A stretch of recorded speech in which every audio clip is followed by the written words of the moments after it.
I was walking in a forest along a leaf-strewn path. The moon glowed yellow, and I could see my outline.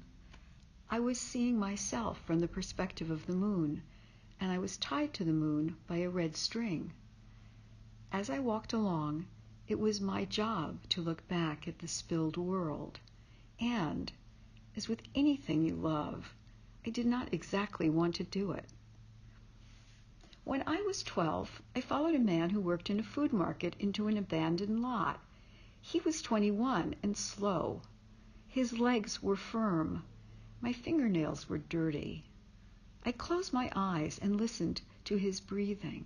When I opened my eyes, the man was stretched out on sandy ground, slipping down his shorts. I looked at the stars and weeds and thought, is this the way my life is going to go? His penis stood straight up. I didn't have a brother. I found a plant on the street that looked dead, but inside there were brown husks, and inside them bits of green. I repotted the plant, fed it, and I stuck it in a window. In hours, leaves swirled up from the center of the stalks. 30 times a day I looked at the plant, and each time it was more alive. Leaf after leaf unfurled. They were pointed and light green at first, and then they became darker with striations. Dew formed on the tips. Soon there were bananas, and then there were monkeys. A friend said to me, "Why do you work as a servant?" She meant the catering jobs I took. She was past middle age and slowly cutting a piece of smoked salmon. She put down her fork and said, "You need 100 seconals to die. It takes 40 minutes. My father's Alzheimer's came on when he was 72. You need to find the right moment after knowing what is happening and before you can no longer act." She looked at her plate and said, "Why do you abase yourself?" I said, "Well, servants get to eat the crusty tops of casseroles and the crispiest bits of fat." I would watch a woman in the steam room whose blonde wisps curled at the back of her neck. She had long legs and a slim waist, and she stood on the top platform whisking away hot droplets that formed on the ceiling.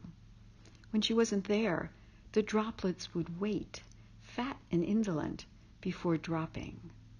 I liked the sing-song recitation of her days. I didn't mind she was dull. "Do you understand men?" she would say. "Not really," I would say. I thought she was talking about loneliness. 1982. A loft on Prince Street. Black tights and leg warmers that bag around the ankles. A boombox on the splintery floor. Light streaking through dusty windows. There's a little black spot on the sun today. It's the same old thing as yesterday.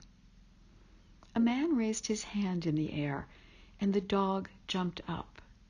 There was nothing there. The man did it again, and the dog jumped higher. After my sister died, everyone looked the same.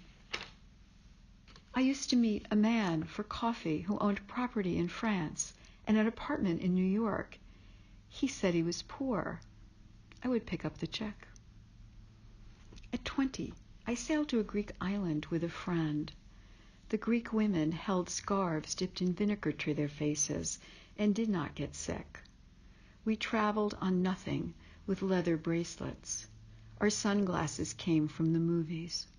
When Kathy Acker said she was not interested in the beautiful sentences of Philip Roth, Saul Bellow, and John Updike, she was ahead of her time.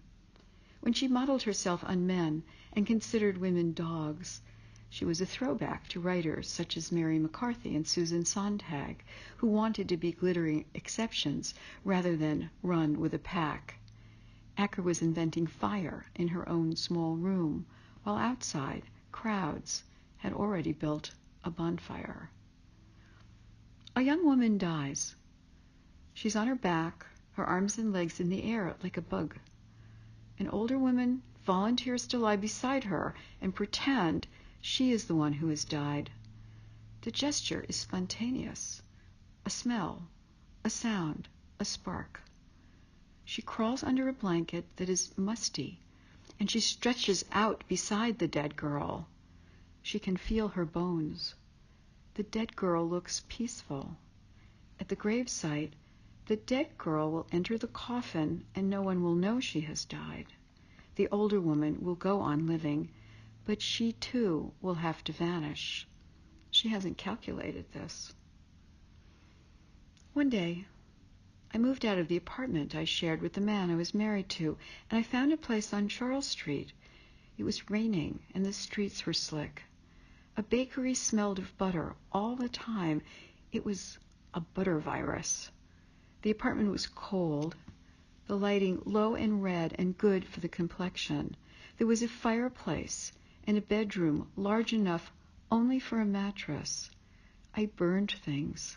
I felt the happiness of waves, watching the shore retreat.